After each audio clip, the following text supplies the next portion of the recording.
The wrench slipped from Marcus Chen's oil-stained fingers, clattering against the concrete floor of his garage with a sound that seemed to echo his failures.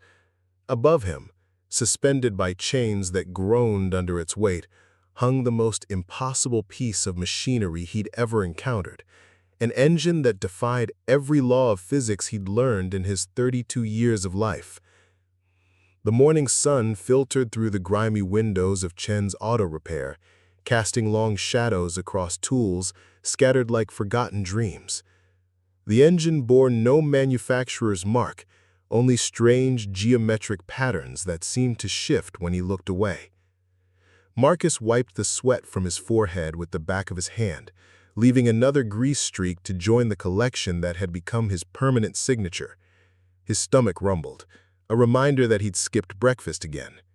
The empty coffee pot on his makeshift desk told the story of another sleepless night spent staring at this mechanical riddle that had consumed 3 months of his life. "Still playing with your alien spaceship, Marcus?" The voice belonged to Tony Delacroix, owner of Delacroix Premium Motors across the street. Tony stood in the doorway, his pressed white shirt and gold watch catching the morning light like a beacon of everything Marcus wasn't. Behind him lingered 2 of his mechanics, Jake Morrison and Pete Williams, both wearing smirks that had grown familiar over the past weeks. Marcus straightened, feeling every vertebrae in his spine protest. "It's not an alien, Tony. It's just different." "Different." Jake laughed, stepping around a pile of mismatched car parts.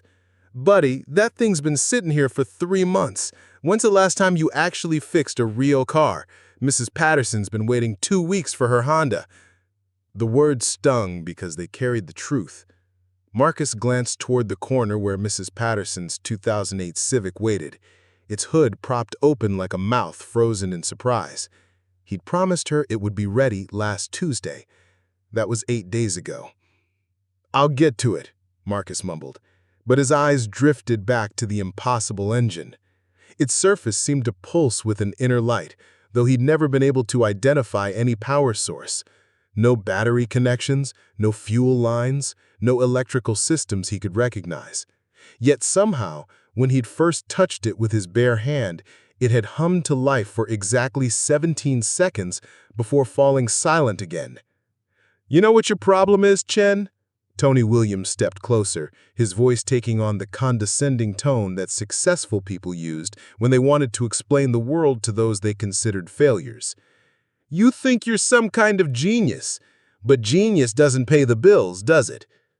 Marcus looked around his garage, really looked at it, seeing it through their eyes. Paint peeled from the walls like old scabs. His tool collection, once his pride, now seemed pathetic compared to the pneumatic lifts and computer diagnostic systems at Delacroix Premium Motors. Even his coffee mug bore a crack that he'd been meaning to replace for 6 months. "Where'd you even get this thing?" Tony walked around the engine, careful not to touch anything with his manicured hands. "Some junkyard special? eBay mystery auction?" The truth was more complicated than Marcus wanted to explain. 3 months ago, Dr. Elizabeth Reyes had knocked on his door at closing time. She'd been driving a rental car, her usually pristine lab coat stained with something that looked suspiciously like motor oil. Dr. Reyes worked at the Brookhaven National Laboratory, 40 miles east, and Marcus had done some work on her personal vehicle before. Simple stuff, oil changes and brake pads. But that night, she looked desperate. "Marcus, I need your help with something unusual, something that requires discretion." The engine had arrived on a military transport truck at 3 in the morning, accompanied by Dr. Reyes and 2 soldiers who spoke only to confirm delivery. No paperwork, no explanation beyond Dr. Reyes's whispered plea. "The official repair facilities say it's impossible to fix. They want to scrap it. But you see things differently. You always have." She'd left an envelope containing $5,000 in cash, more money than Marcus usually saw in 2 months. All he had to do was try to understand the engine. If he could make it run, she'd hinted, there would be more opportunities. much more. But that was before the mockery began. Before Tony and his crew made it their daily entertainment to stop by and watch Marcus fail. "Look at those burn marks on your hands," Jake pointed out. "Whatever that thing is, it's fighting you. Maybe it's trying to tell you something." Marcus glanced at his palms, where strange geometric burns had appeared after particularly intensive sessions with the engine. The burns didn't hurt. They felt more like tattoos, warm to the touch and sometimes glowing faintly in the dark. He'd convinced himself he was imagining the glow. "Maybe it's telling you to give up, get back to real work, leave this science fiction to the scientists." Through the garage window, Marcus caught sight of his reflection. Wild hair, 3 days of stubble, clothes that belonged in a laundry hamper rather than on his body. When had he started looking like the stereotype of a failed mechanic? When had his dreams become something others mocked? The bell above his door chimed, and Mrs. Patterson entered, her face wearing the expression of someone who'd run out of patience. "Marcus, honey, I hate to bother you, but I really need my car back. I've got a job interview tomorrow," and she stopped mid-sentence, noticing the audience. Tony straightened his tie and offered Mrs. Patterson his most professional smile. "Mrs. Patterson, isn't it? I remember you from the grocery store. Listen, if you need reliable service, Delacroix Premium Motors would be happy to take care of your Honda. We've got computerized diagnostics, certified technicians, and a guarantee that your car will be ready when we say it will be." Marcus felt something crumble inside his chest. Mrs. Patterson looked from Tony's confident smile to Marcus's oil-stained appearance, and he could see the exact moment she made her decision. "Well, Marcus has always been good to me, but—" "Take it," Marcus said quietly. "Tony's right. You need reliable service." Mrs. Patterson's face softened with something that might have been pity.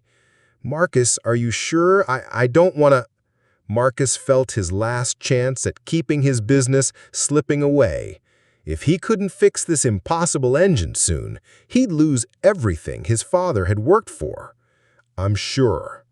Marcus grabbed the keys to her Honda from his workbench and handed them over. "Tony will take good care of you." As Mrs. Patterson and the three from Delacroix Premium Motors left, Marcus found himself alone with the impossible engine once more. The garage felt larger somehow, echoing with the ghost of conversations and the phantom sound of business that used to be. He approached the engine again, drawn by its strange magnetism.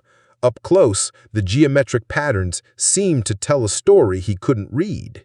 His burned palms tingled as he reached out, hesitating just inches from its surface. "What are you?" he whispered. The engine remained silent, but for just a moment, so brief he almost missed it, the patterns seemed to shift, rearranging themselves into something that looked almost like a blueprint. Then they returned to their original configuration, leaving Marcus to wonder if his desperate mind was creating meaning where none existed. Outside, he could hear Tony's voice carrying across the street, probably telling Mrs. Patterson about all the ways Marcus had failed her. The sound cut deep because it wasn't entirely wrong. He had failed her. He'd failed a lot of people lately. But as Marcus stood there, staring at the engine that had consumed his life and reputation, he felt something stir inside him. Not quite hope, but something related to it. A stubborn refusal to give up. The same feeling that had driven him to fix his first carburetor at age 12, when everyone said he was too young to understand engines. He'd been proving people wrong his whole life. Maybe it was time to do it one more time. The engine seemed to pulse again, and Marcus could swear he felt an answering rhythm in his chest. Whatever this machine was, wherever it had come from, it had chosen him. Dr. Reyes had brought it here for a reason, and somewhere in its impossible complexity lay an answer that could change everything. Marcus picked up his wrench, testing its weight in his hand. The burns on his palms tingled with anticipation. He had one goal now: prove to everyone who'd mocked him that some problems just needed the right person to solve them. "All right," he said to the engine. "Let's try this again." But as he prepared to make contact with the mysterious machine, a black sedan pulled up outside his garage. Through the dirty window, he could see government plates and two figures in dark suits stepping out. Dr. Reyes emerged from the passenger side, her face pale and drawn. The look in her eyes told Marcus that everything was about to change. Marcus Chen had never been the kind of man who commanded attention. Even as a child, he'd been the quiet one in the corner, taking apart his toys while other kids played games. His parents, first-generation immigrants who'd sacrificed everything to build a small restaurant in Chinatown, had hoped their only son would become a doctor or lawyer, something respectable, something that would justify their years of 16-hour days and aching backs. Instead, Marcus had fallen in love with the honest simplicity of mechanical systems. While his classmates struggled with abstract concepts, he understood that every problem had a solution. Every broken thing could be fixed if you just looked at it the right way. The black sedan idled outside his garage now, its occupants waiting with the patience of people accustomed to having their time respected. Dr. Reyes stood beside the car, her hands clasped so tightly her knuckles had gone white. Through the windshield, Marcus could make out two figures in dark suits, federal agents probably, or military contractors, people who dealt in secrets and spoke in acronyms. Marcus set down his wrench and walked to the small sink in the corner of his garage, buying time while his mind raced. The water ran rusty at first, then clear, washing the immediate layer of grease from his hands while leaving the deeper stains untouched. In the cracked mirror above the sink, he saw his father's eyes looking back at him, dark, intelligent, stubborn. His father, who had worked himself to death at 58, never understanding why his brilliant son chose to work with his hands instead of his brain. "Your brain is a gift," his father had said during one of their last conversations. "Don't waste it on grease and metal." But Marcus had never seen it as waste. When he fixed an engine, he wasn't just repairing a machine. He was solving a puzzle, finding the broken connection that prevented harmony. Every successful repair was a small victory against entropy, a moment when chaos became order through understanding and skill. The impossible engine hanging in his garage represented the ultimate puzzle. For 3 months, he'd approached it from every angle he could imagine. He'd traced its seemingly random patterns, measured its dimensions, tested its material composition with every tool he possessed. The patterns weren't random at all. They followed a mathematical sequence he'd never encountered but somehow understood intuitively. During the sleepless nights of the past weeks, Marcus had filled 3 notebooks with sketches and calculations.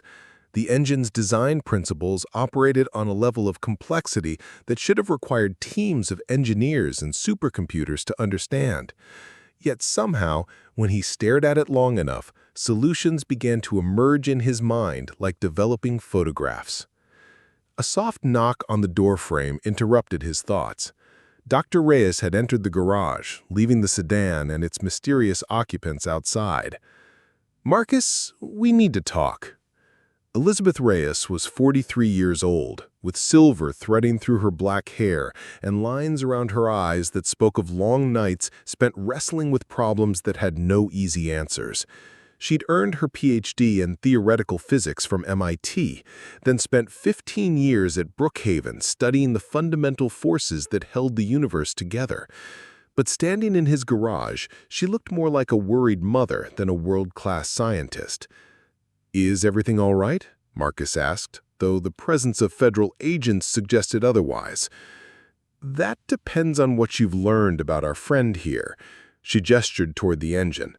"The people outside, they represent certain interested parties. They've been monitoring our project, and they're not entirely pleased with the lack of progress."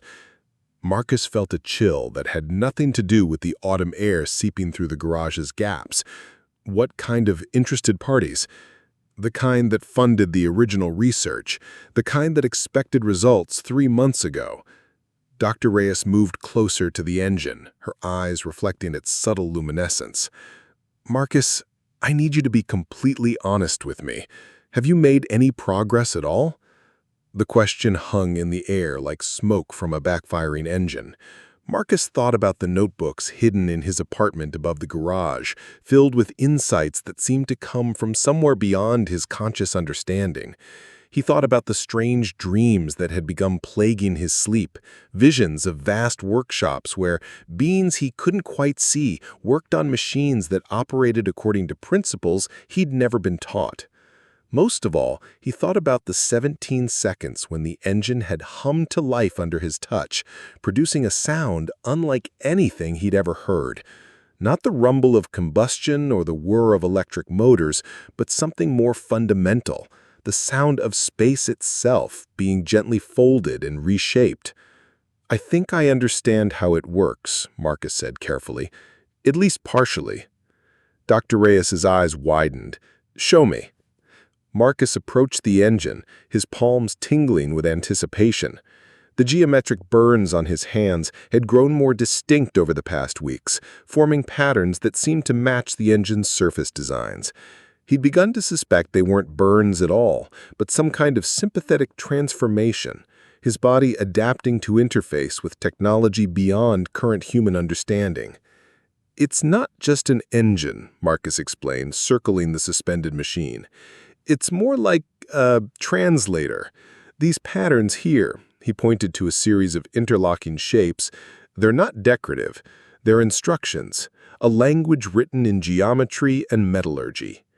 Instructions for what? Marcus placed his hand on the engine's surface, feeling the familiar warmth spread up his arm.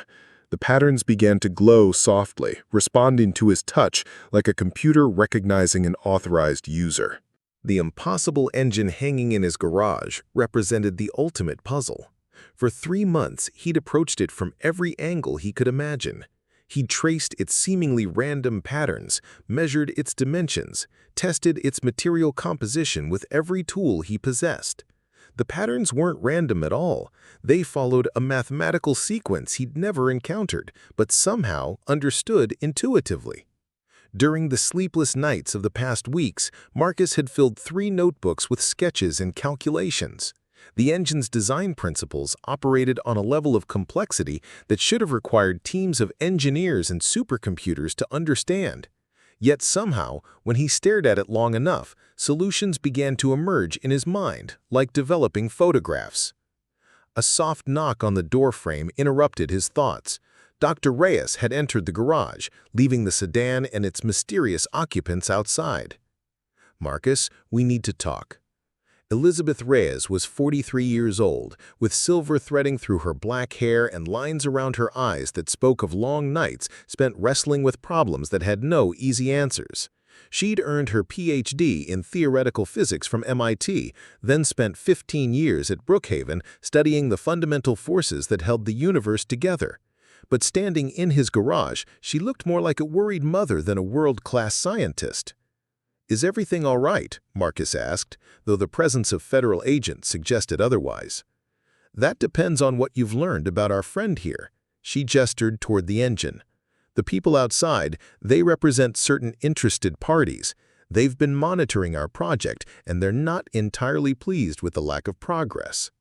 Marcus felt a chill that had nothing to do with the autumn air seeping through the garage's gaps. What kind of interested parties? The kind that funded the original research, the kind that expected results 3 months ago. Dr. Reyes moved closer to the engine, her eyes reflecting its subtle luminescence. "Marcus, I need you to be completely honest with me.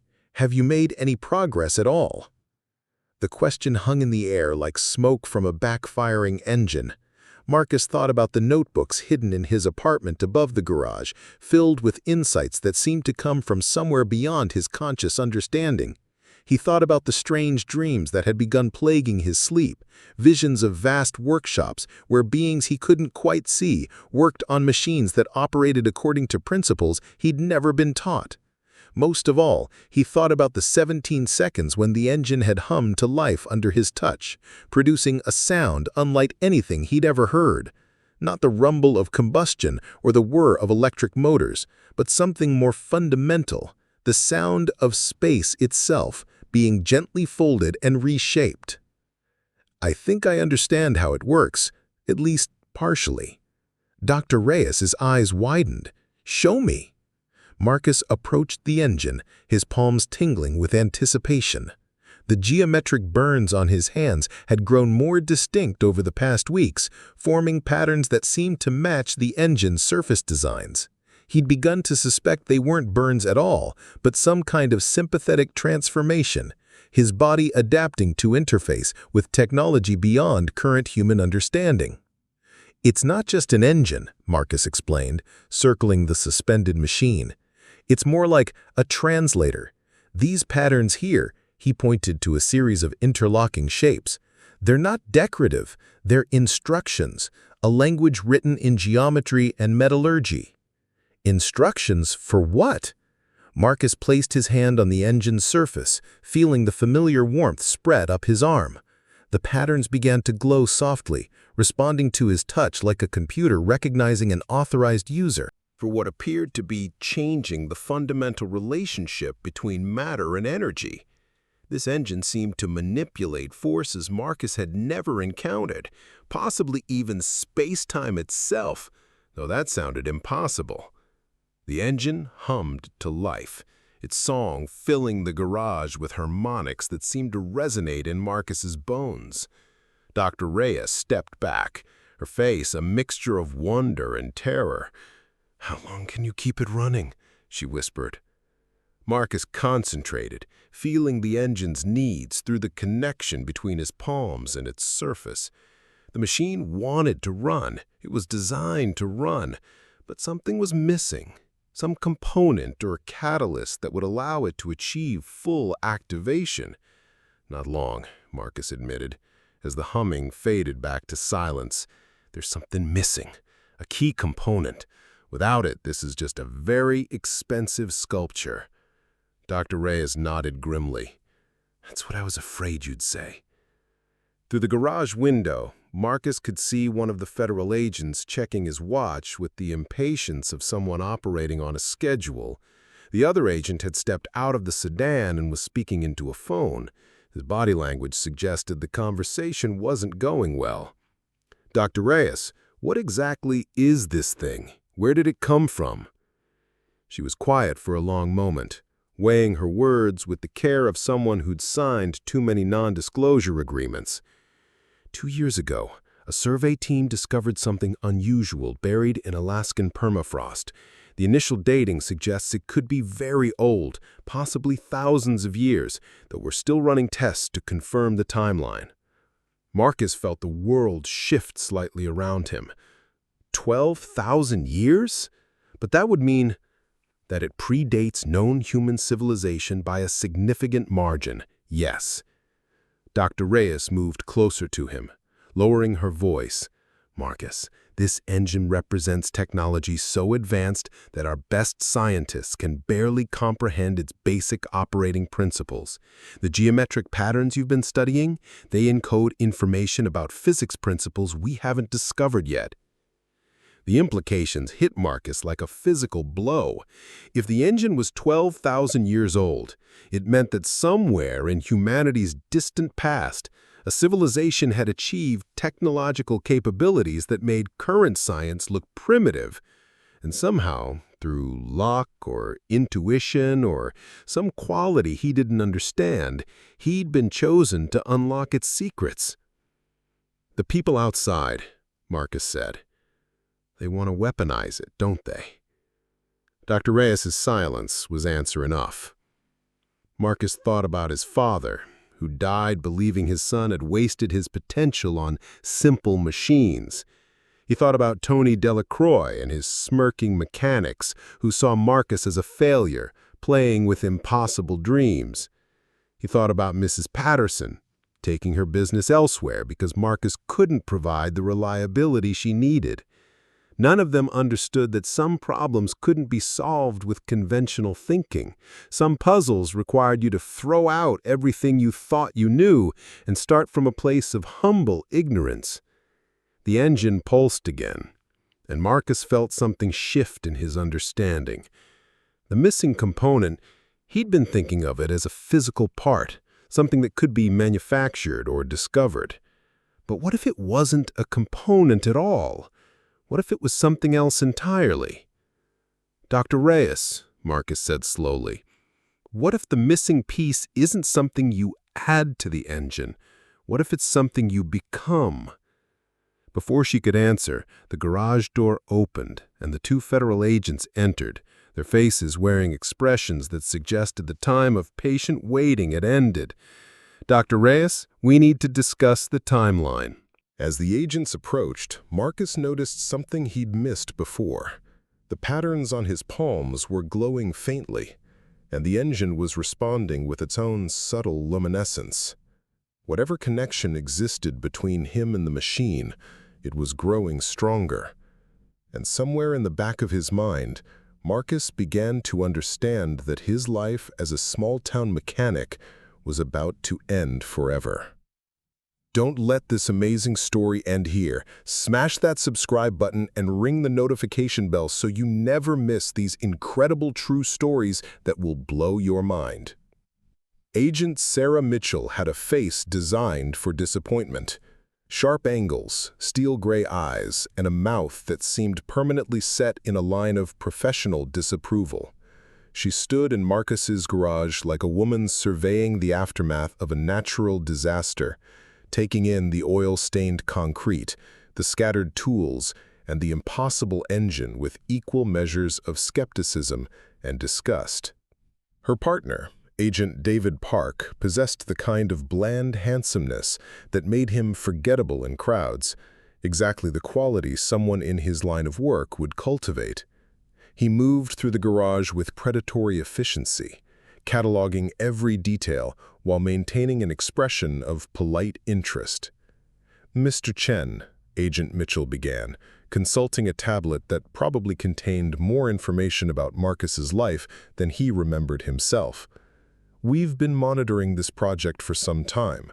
Our understanding is that you were brought in as a consultant to provide alternative perspectives on the device." Marcus noticed she didn't call it an engine. To her, it was simply a device, a problem to be solved or a resource to be exploited.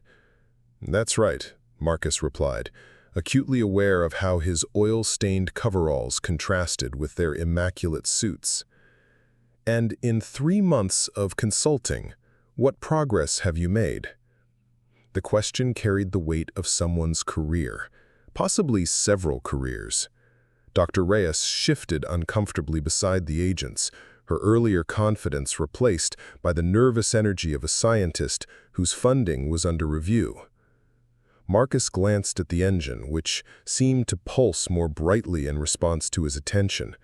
The connection between them had grown stronger over the past weeks, to the point where he sometimes felt he could sense its mood, if something so advanced could be said to have moods. "I've learned that it's not just a power source. It's more sophisticated than that. The technology appears to manipulate fundamental forces in ways our current physics models can't fully explain." Agent Park stepped closer to the engine, his eyes reflecting its subtle glow. "Can you make it work?" "Yes, for short periods." "How short?" Marcus felt the weight of their attention like a physical pressure. 17 seconds. That's the longest I've been able to maintain activation." Agent Mitchell's expression didn't change, but something shifted in the quality of her attention. 17 seconds of what, exactly? This was the moment Marcus had dreaded. How do you explain the impossible to people whose careers depend on dealing with conventional impossibilities? 17 seconds of something extraordinary. The engine seems to affect gravity in ways I can't fully explain. It might be manipulating local gravitational fields, though I honestly don't understand how. The agents exchanged glances that spoke volumes about classified briefings and theoretical possibilities suddenly becoming practical concerns. "Mr. Chen," Agent Mitchell said, "are you telling us that this device can manipulate gravity?" Marcus nodded slowly. Among other things, yes. The silence that followed felt pregnant with implications. Gravity manipulation wasn't just advanced technology, it was the holy grail of physics, the breakthrough that would revolutionize everything from transportation to energy production to warfare. Agent Park pulled out his own phone and stepped away, speaking in low, urgent tones to someone whose authority clearly exceeded his own. Marcus caught fragments of the conversation: confirmed capability, limited duration, timeline critical. Dr. Reyes moved closer to Marcus, her voice dropping to barely above a whisper. "Marcus, I need you to understand something. The people funding this project, they're not just interested in scientific advancement. The applications for gravity manipulation technology are military," Marcus finished. "Among other things." Marcus thought about the engine's 17-second operating window. 17 seconds of manipulating the fundamental forces that held the universe together.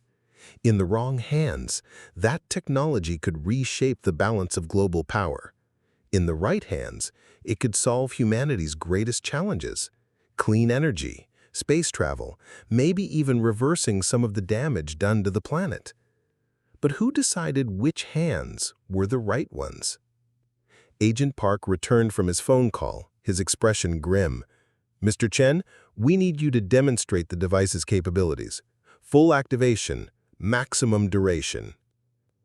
I told you, I can only maintain it for 17 seconds. We understand. Please proceed." Marcus approached the engine, feeling its familiar warmth calling to him. But something was different this time. The patterns on its surface seemed more active, shifting and flowing like liquid metal. The burns on his palms tingled with an intensity he'd never experienced before. As he placed his hands on the engine's surface, Marcus felt the usual rush of connection, but magnified beyond anything he'd previously experienced. The machine's song filled the garage, but now he could hear harmonies and overtones that spoke directly to something deep in his consciousness. The engine didn't just hum to life this time, it sang. Marcus had done it. He'd solved the impossible puzzle that every expert said couldn't be fixed. The mockery, the failures, the sleepless nights, it all led to this moment of perfect triumph. The space around the machine began to shimmer, and Marcus felt the air pressure change as local gravity fields fluctuated. Tools scattered across his workbench began to float, rising toward the ceiling with dreamlike slowness. Dr. Reyes's hair lifted around her head like she was underwater, and even the federal agents stepped back as their ties began to defy gravity. But Marcus barely noticed these effects. His consciousness was expanding, touching something vast and alien, yet somehow familiar. Through the engine's interface, he could sense the fundamental structures of reality, the quantum foam that underlied all matter, the invisible threads of force that bound atoms together, the mathematical elegance that governed everything from planetary orbits to the dance of subatomic particles. And in that expanded awareness, Marcus finally understood what the engine truly was. Not just a machine, but a key. A tool designed to unlock capabilities that lay dormant in consciousness itself. The 17 seconds stretched like eternity and then collapsed back to normal time as Marcus's concentration broke. The floating tools crashed back to Earth, and the garage filled with the sound of metal hitting concrete. Agent Mitchell was staring at him with an expression that mixed professional interest with something that might have been fear. "Mr. Chen, how long have you been able to produce effects of that magnitude?" That was different from before," Marcus admitted, still feeling the echo of expanded consciousness in his mind. "Something's changing. The connection is getting stronger." Dr. Reyes stepped forward, her scientific curiosity overriding any concerns about protocol. "Marcus, what did you experience during the activation? You look like you've seen a ghost." "Not a ghost," Marcus said slowly. "A memory. The engine isn't just technology, it's a bridge a connection to something larger than individual consciousness. Agent Park was already back on his phone, reporting the enhanced capabilities to his superiors. Marcus caught more fragments.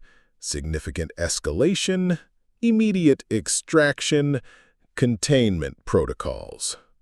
The word containment sent a chill down Marcus's spine. These people weren't just interested in studying the engine, they wanted to control it, control him. Dr. Reyes, we'll need to discuss relocating the device to a more secure facility. Mr. Chen, you will be offered a consulting position with appropriate clearance and compensation. What if I refuse? Agent Mitchell's smile had no warmth in it. Mr. Chen, you've just demonstrated the ability to manipulate gravitational fields. That makes you either a valuable asset or a significant security risk. We prefer to think of you as an asset. The threat was politely delivered but unmistakable.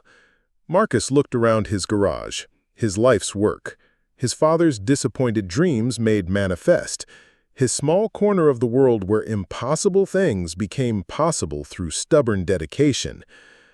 I need time to think about it, Marcus said. Of course. 24 hours should be sufficient.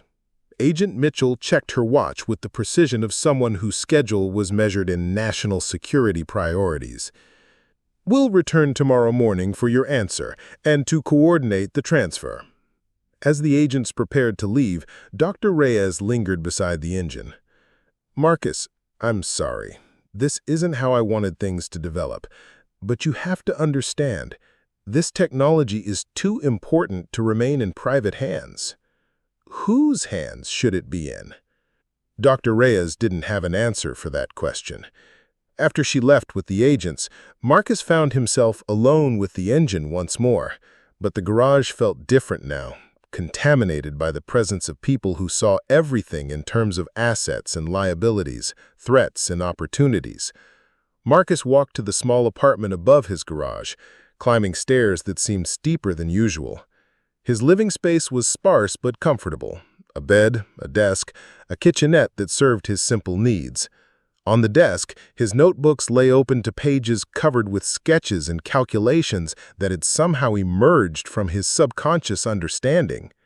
But tonight, as he stared at those drawings, Marcus began to see something new in the patterns. Hidden within the geometric designs were smaller patterns, recursive structures that contained copies of themselves at different scales. Fractal mathematics applied to consciousness itself. The engine wasn't just a machine. It was a teacher. And Marcus was beginning to understand that his role in this story was far more significant than anyone suspected. Outside his window, he could see lights in the windows of Delacroix Premium Motors. Tony and his crew would be closing up soon, satisfied with another day of profitable, conventional automotive repair. They lived in a world where problems had predictable solutions, and success could be measured in dollars and customer satisfaction ratings. Marcus envied them that certainty. His world was about to become far more complicated. As he prepared for bed, Marcus noticed that the burns on his palms were glowing more brightly than ever, and for the first time, he could see similar patterns beginning to appear on his forearms, geometric designs that seemed to write themselves onto his skin. The engine was changing him, just as he was learning to change it. The question was whether that transformation would lead to transcendence or destruction. Tomorrow, he would have to choose between the safety of surrender and the uncertainty of resistance. But tonight, Marcus Chen was still a small-town mechanic with impossible dreams and the stubborn belief that every problem had a solution, even when the problem involved the future of human civilization itself. Marcus didn't sleep. He lay in his narrow bed, staring at the ceiling while the geometric patterns on his arms pulsed with soft light. Every time he closed his eyes, he found himself back in that expanded state of consciousness, sensing the vast networks of force and energy that connected everything in existence. At 3:17 a.m., he gave up on sleep and returned to the garage. The engine waited for him in its web of chains, but something had changed during the hours since the agent's visit. The patterns on its surface were more active now, flowing like liquid mercury in response to his presence. And as Marcus approached, he could swear he heard something beyond the usual mechanical hum, whispers in a language that bypassed his ears and spoke directly to his understanding. "You are ready for the next phase." Marcus spun around, but the garage was empty. The voice, if it had been a voice, seemed to come from inside his own head, or from the engine, or from the space between them, where consciousness and technology merged into something entirely new. He placed his hands on the engine's surface, and this time there was no delay, no build-up to activation. The machine responded instantly, filling the garage with its song and lifting every loose object into the air. But Marcus barely noticed the floating tools and spinning wrenches. His attention was focused inward, on the flood of information pouring through the connection. The engine wasn't just an ancient technology. It was a repository of knowledge accumulated over thousands of years by a civilization that had learned to merge consciousness with machinery. They had discovered what Marcus was now experiencing, that sufficiently advanced technology became indistinguishable from consciousness itself. In the expanded awareness, Marcus could see the true scope of the device's capabilities. Gravity manipulation was just a beginning. The engine could alter the fundamental constants that governed reality, the speed of light, the strength of atomic bonds, the flow of time itself. In the right hands, guided by sufficient understanding, it could reshape matter at the quantum level and open doorways to realms beyond conventional space-time. But with that revelation came a darker understanding. The civilization that had built the engine was gone, not destroyed by war or natural disaster, but transformed beyond physical existence. They had become something that transcended the boundaries between individual and collective consciousness, merging into a form of life that existed in the spaces between dimensions. And they had left the engine behind as a test, a graduation exam for species ready to take the next evolutionary step. The connection lasted longer this time, nearly 3 minutes before Marcus's concentration broke. As the floating objects crashed back to Earth, he found himself shaking with the magnitude of what he'd experienced. The voice in his head spoke again. "The crude ones approach. You must choose." Through the garage window, Marcus could see headlights turning into his driveway.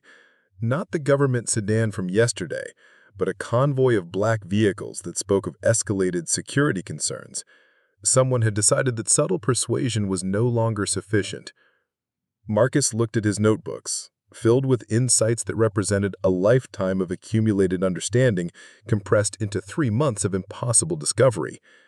Then he looked at the engine, pulsing with patient luminescence. If they took the device to a secure facility, it would become just another weapon in humanity's arsenal of destruction. The delicate balance between consciousness and technology that made the engine's true capabilities possible would be lost in the crude hands of people who thought in terms of force and domination. But if he refused to cooperate, he would become a problem to be solved through more direct means. Marcus made his decision. Moving with the efficiency of someone who had worked with machinery all his life, Marcus began disconnecting the chains that supported the engine. The device was heavier than it appeared, but as his hands made contact with its surface, the gravitational fields shifted slightly, making it easier to maneuver.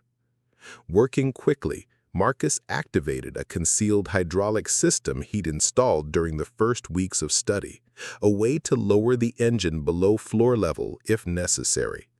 The garage floor opened to reveal a reinforced chamber that Marcus had originally intended as a secure workspace, but now it would serve as a hiding place.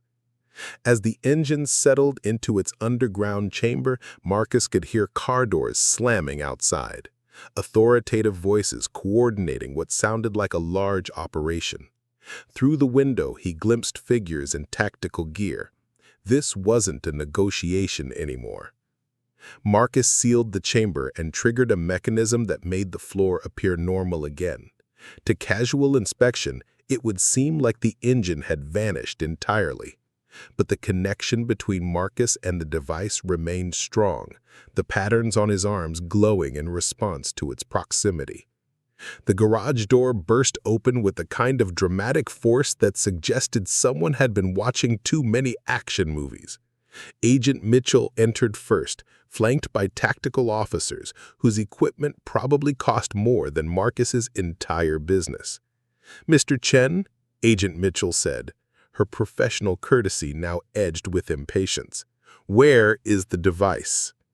Marcus wiped his hands on his coveralls, buying time while his mind raced through possible explanations.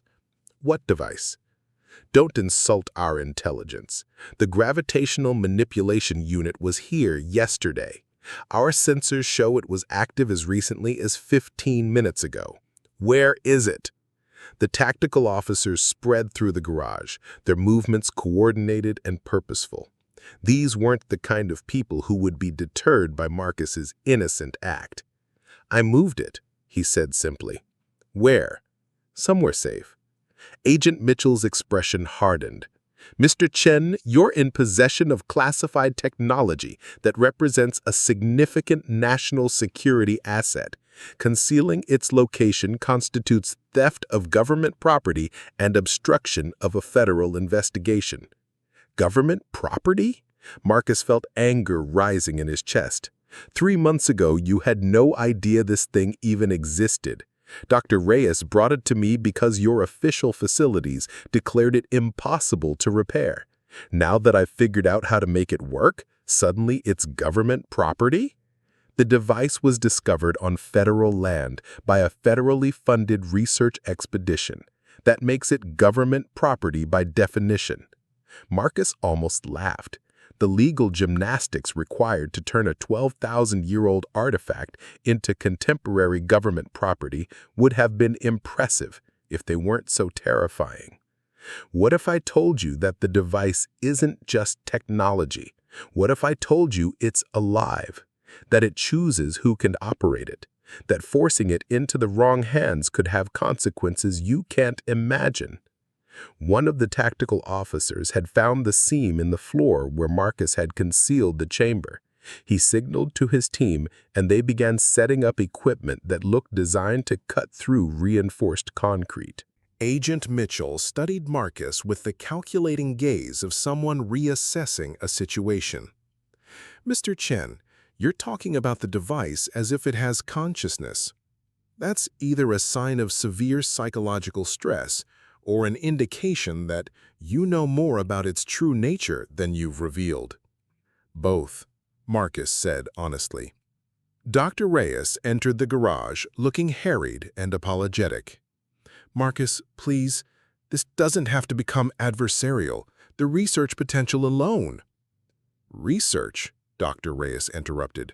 "With respect, you've been studying this technology for 2 years and made 0 progress. I've been working with it for 3 months and learned to activate it. What's the difference between us?" Dr. Reyes paused, her scientific curiosity warring with her professional obligations. I don't know. The difference is that I'm not trying to understand it. I'm trying to connect with it. There's a distinction." The cutting equipment powered up with a high-pitched whine that made Marcus's teeth ache. Through the connection to the hidden engine, he could feel its distress as the tools violated the sanctity of its resting place. The patterns on his arms began to glow more brightly, and he felt the familiar expansion of consciousness beginning. "Agent Mitchell," Marcus said urgently, "you need to stop them. The device doesn't respond well to aggressive approaches." "Mr. Chen, you're hardly in a position to make demands." But even as she spoke, the temperature in the garage began to drop. Frost formed on the windows, and the tactical officer's breath became visible in the suddenly Arctic air. The electrical systems failed throughout the building. The cutting equipment sparked and died. Through the underground chamber, Marcus could sense the engine's growing agitation. It had spent 12,000 years waiting for the right consciousness to unlock its potential, and now crude minds were trying to force access through violence and intimidation.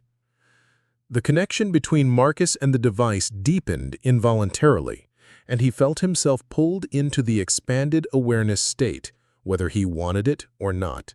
But this time, he wasn't alone in that strange realm of heightened consciousness. The ancient builders whispered around him, "The crude ones seek to possess what cannot be owned. They will destroy what they cannot understand. You must choose, transformation or containment." In the physical world, Marcus was dimly aware of his body standing in the garage, surrounded by increasingly agitated federal agents. But most of his attention was focused on the choice being presented to him in the realm of pure consciousness. If he allowed the engine to be captured, it would be studied, reverse-engineered, and eventually weaponized. Humanity would gain access to tremendous power without the wisdom to use it responsibly. The same species that had turned nuclear physics into instruments of mass destruction would have gravity manipulation technology, the power to reshape space and time itself. But the alternative was equally daunting. If Marcus fully accepted the connection with the engine, he would undergo the same transformation that had consumed the ancient builders.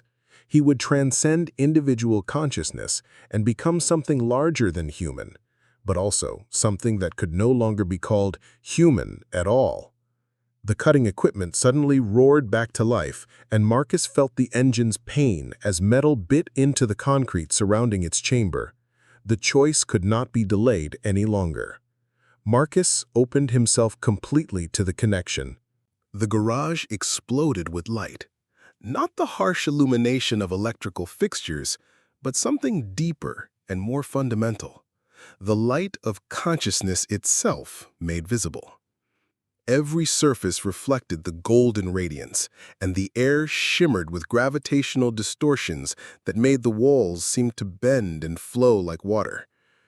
When the light faded, Marcus was no longer quite the same person who had entered the garage that morning. His appearance hadn't changed dramatically.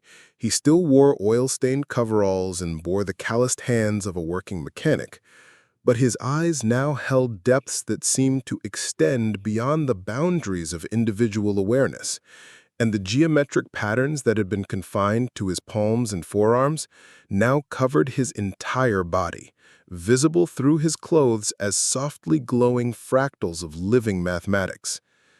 Agent Mitchell stared at him with something approaching awe. "What did you do?" "I accepted the invitation," Marcus said, his voice carrying harmonics that resonated in ways human vocal cords shouldn't be able to produce. The floor of the garage dissolved, not breaking or cracking, but simply ceasing to exist as a barrier between dimensions. The engine rose from its underground chamber, no longer suspended by chains, but floating in a web of gravitational fields that Marcus controlled as naturally as he once controlled wrenches and screwdrivers. Dr. Reyes approached slowly, her scientific instrument readings showing energy signatures that violated several fundamental laws of physics. "Marcus, what are you now?" Marcus considered the question seriously. He was still Marcus Chen, son of Chinese immigrants, failed businessman, stubborn solver of impossible problems. But he was also connected to something vast, a network of consciousness that spanned dimensions and included the collective knowledge of civilizations that had evolved beyond physical existence. "I'm what I always was, someone who fixes things that are broken. But now I understand that the most broken thing in the universe is the artificial separation between consciousness and reality." Agent Mitchell had recovered enough composure to attempt reasserting authority. "Mr. Chen, regardless of what's happened to you, the device represents a graduation test, and humanity just failed." The engine pulsed with renewed energy, and Marcus felt the full scope of its capabilities opening to his transformed consciousness.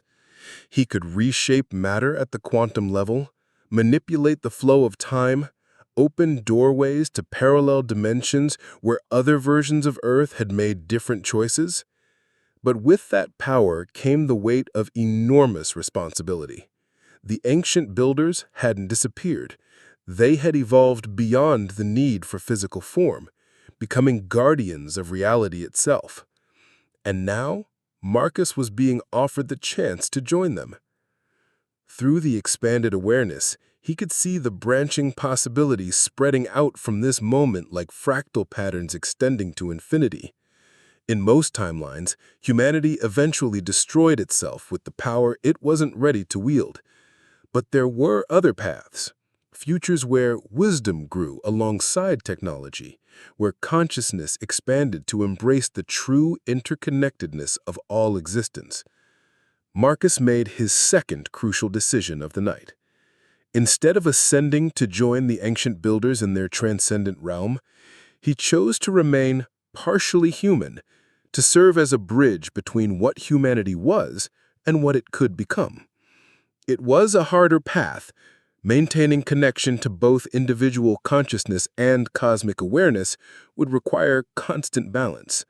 But it was the path that offered the most hope for the species he still loved, despite their flaws. Dr. Reyes, I'm going to teach you how the engine really works, not the physics of it. You'll need years to develop the mathematical frameworks for that. But the consciousness aspect, the part your instruments can't measure. Dr. Reyes nodded eagerly, her scientific curiosity overcoming any concern about protocol violations. Agent Mitchell stepped forward, her hand moving toward her weapon. I cannot allow classified technology to be discussed in an unsecured environment. Marcus looked at her with something that might have been pity. Agent Mitchell, there is no such thing as a secured environment when dealing with consciousness-based technology. Security comes from wisdom, not walls. The engine pulsed again, and Marcus felt its patient willingness to serve as a teaching tool, but only for those who approached it with the proper respect and understanding. This is your choice, Marcus said to the assembled agents and scientists. You can try to seize the engine through force, in which case it will become inert and useless to you, or you can allow me to teach qualified individuals how to work with it safely, gradually introducing the technology as humanity develops the wisdom to use it responsibly. The garage fell silent, except for the engine's subtle harmonics and the soft hum of gravitational fields being maintained through conscious will. Outside, Marcus could sense the larger convoy of vehicles, the teams of specialists standing by to analyze and contain whatever they found here. But what they would find depended entirely on the choice made in the next few moments. Agent Mitchell holstered her weapon. What exactly are you proposing? Marcus smiled, the first genuine smile he'd felt in months. I'm proposing that instead of trying to weaponize transcendence, we try to transcend weaponization. It's a more difficult path, but also more interesting. 6 months later, the sign outside Marcus's garage had been updated to read Chen Advanced Research Facility, though locals still called it Marcus's place where weird stuff happens. The building itself had been expanded, not through conventional construction, but through the careful application of spatial manipulation technology that allowed more space to exist within the same physical footprint. Dr. Elizabeth Reyes sat in what had once been Marcus's apartment, now transformed into a comfortable office where the impossible had become routine. Through the window, she could see Marcus working with 3 graduate students, teaching them the delicate art of consciousness technology interface. The students, handpicked from MIT, Caltech, and the Tokyo Institute of Technology, wore expressions of wonder and frustration in equal measure. The key, Marcus was saying, his voice carrying easily across the expanded workspace, is not to impose your will on the system, but to find harmony with it. The technology responds to consciousness, not control. Elena Vasquez, a theoretical physicist from MIT, raised her hand tentatively. But Professor Chen, how do we measure consciousness? How do we create reproducible results if the interface depends on subjective experience? Marcus paused in his explanation, considering how to translate transcendent understanding into academic language. The transformation he'd undergone 6 months earlier had left him changed in ways that were still revealing themselves. His consciousness now existed on multiple levels simultaneously, part individual human, part node in the vast network of evolved beings who built the engine. Elena, you're asking the right question, but approaching it from the wrong direction, Marcus said. Instead of measuring consciousness, try experiencing it. The reproducible results come not from controlling variables, but from developing the clarity of awareness that allowed you to perceive the underlying unity of all systems.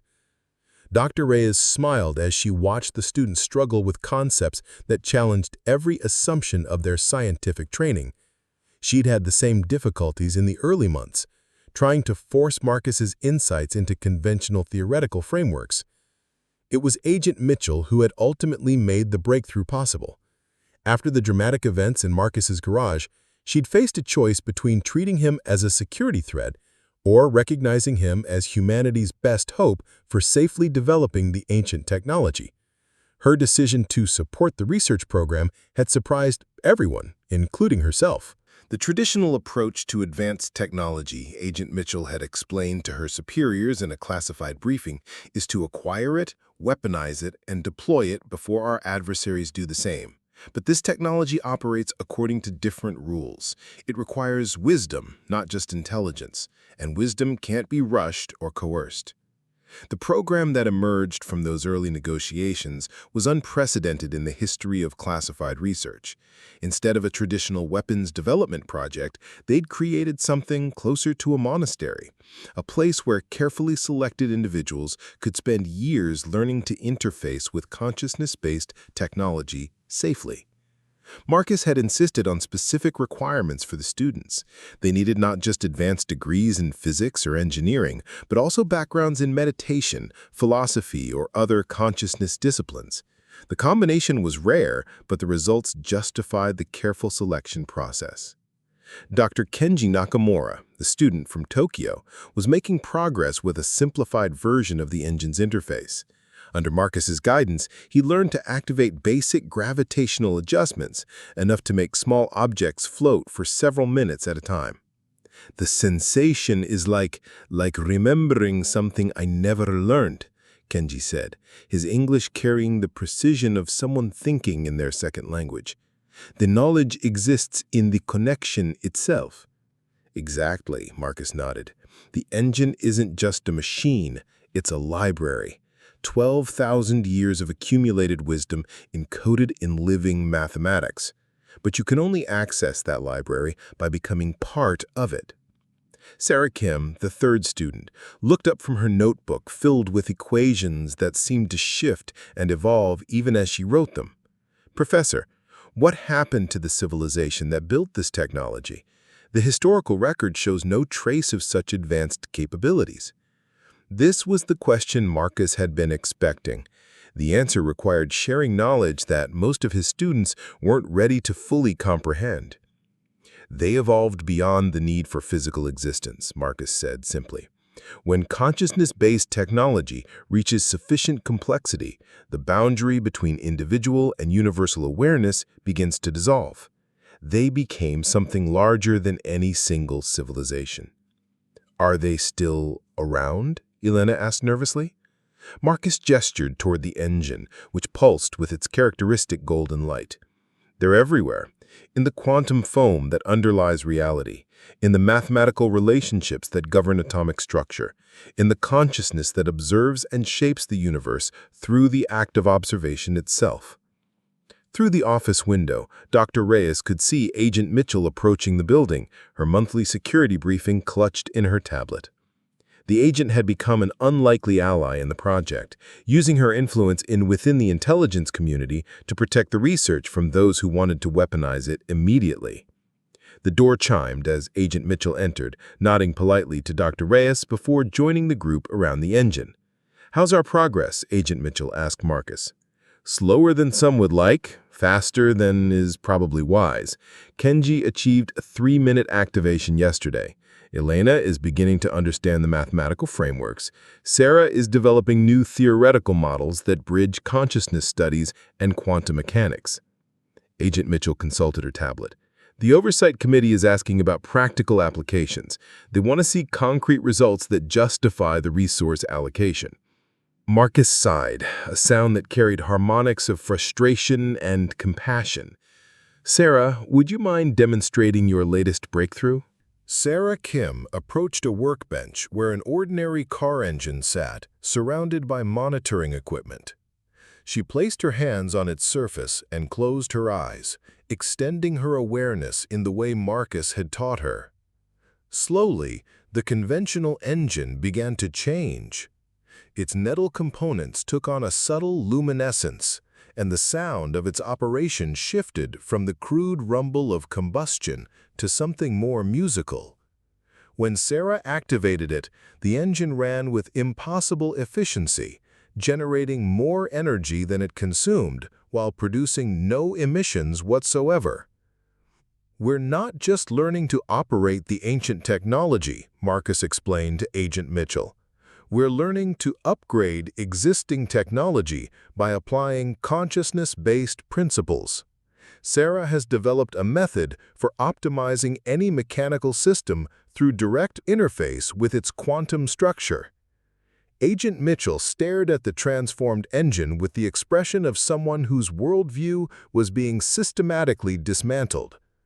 "How is that possible?" "This technology responds to consciousness, not force," Marcus explained simply. Over the past 6 months, similar breakthroughs had been occurring throughout the research facility.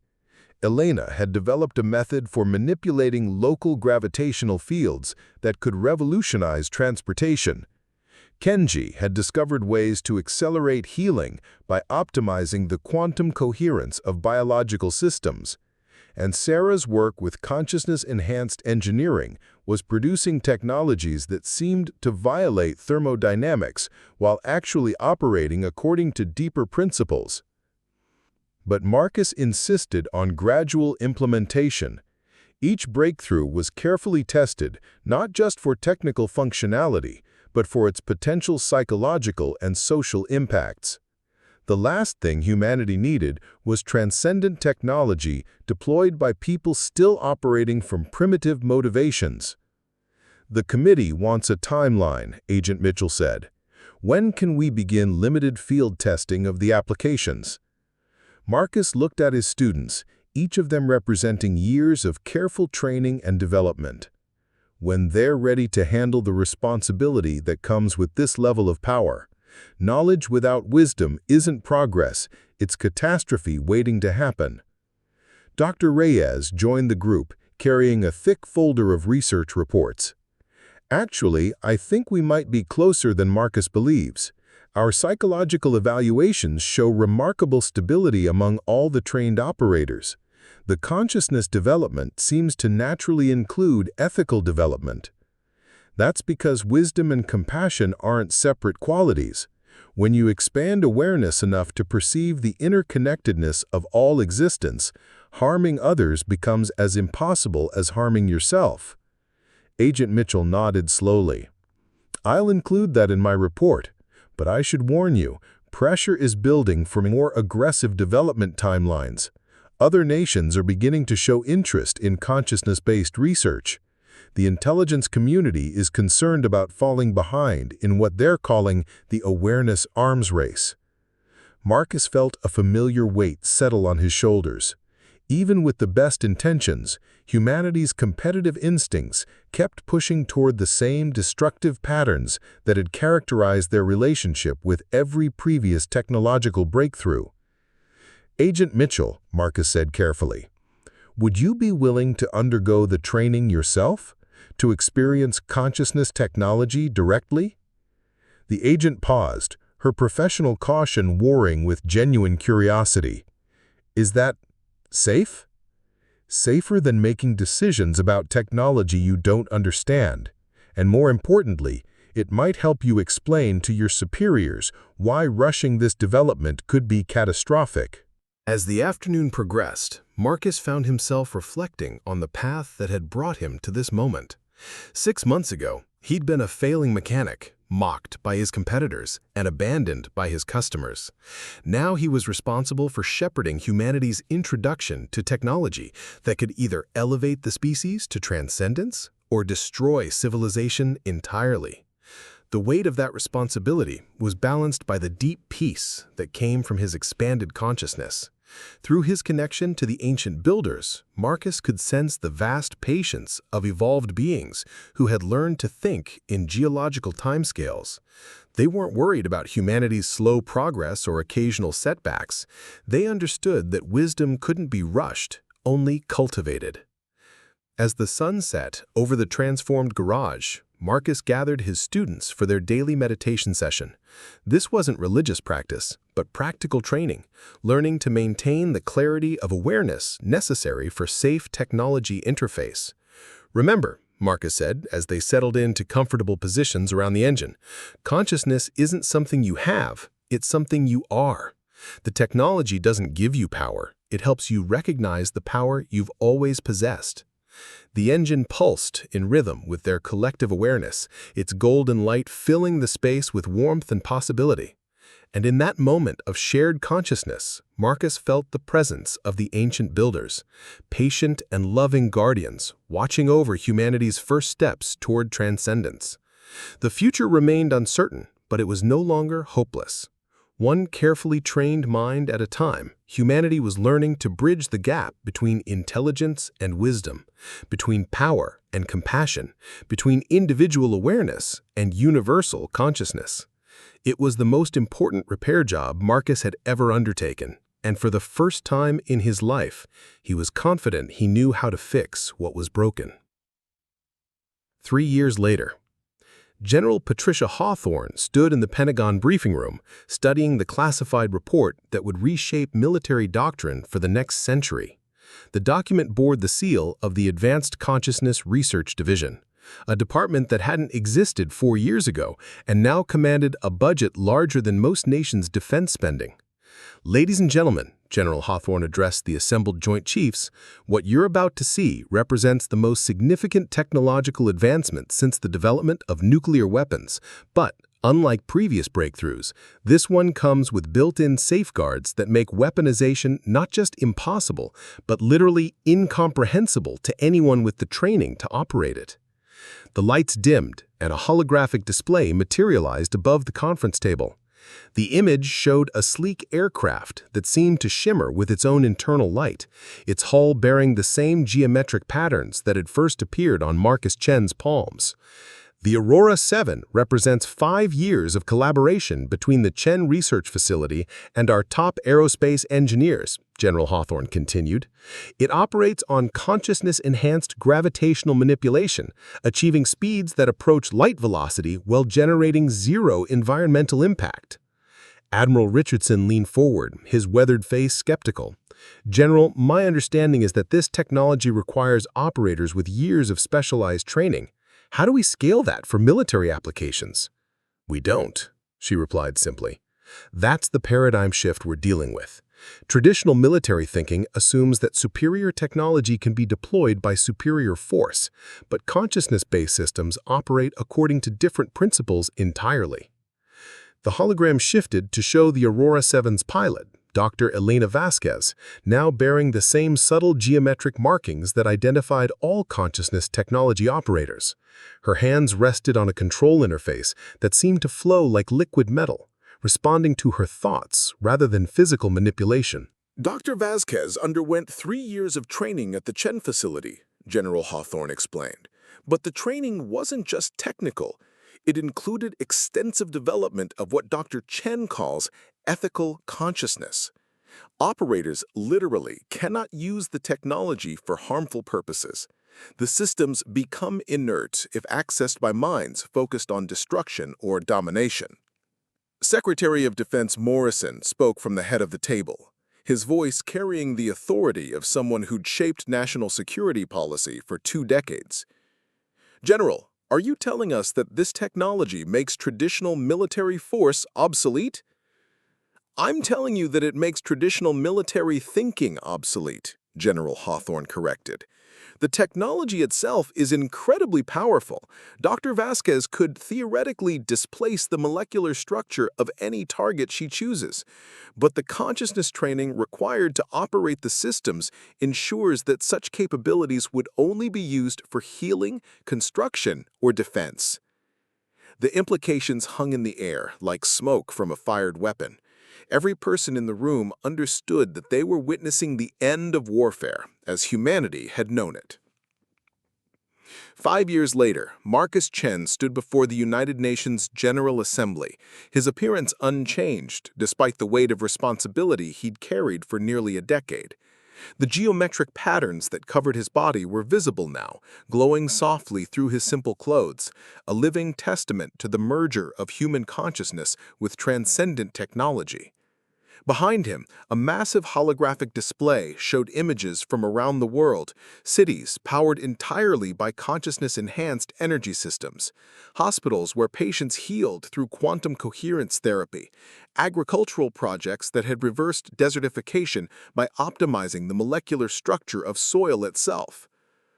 8 years ago, Marcus said, his voice carrying easily through the vast assembly hall, I was a failing mechanic who specialized in impossible repairs. Today, I stand before you as proof that there are no impossible repairs, only problems we haven't learned to see clearly enough.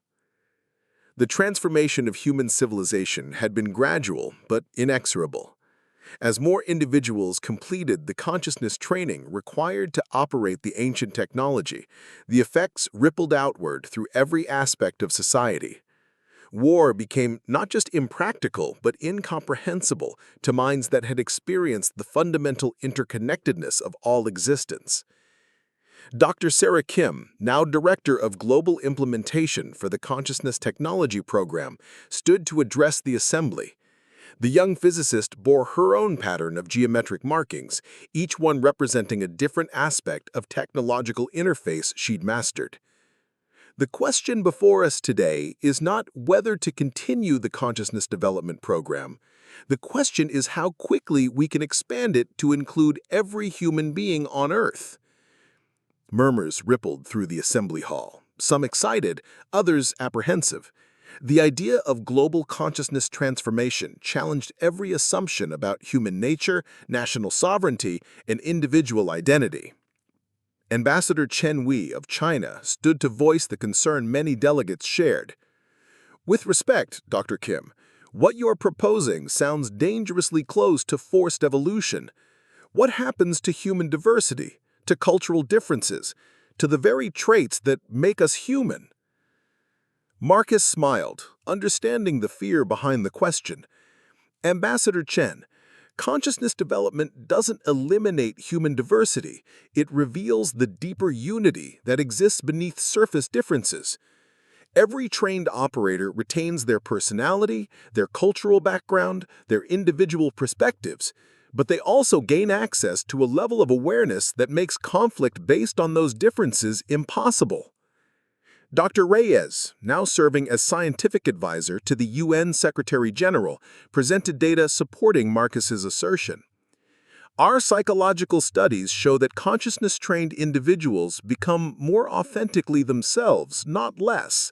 The training removes the psychological distortions that create artificial separation and competition, allowing people's true nature to emerge. From the gallery, Agent Mitchell, now Director of International Consciousness Security, added her perspective.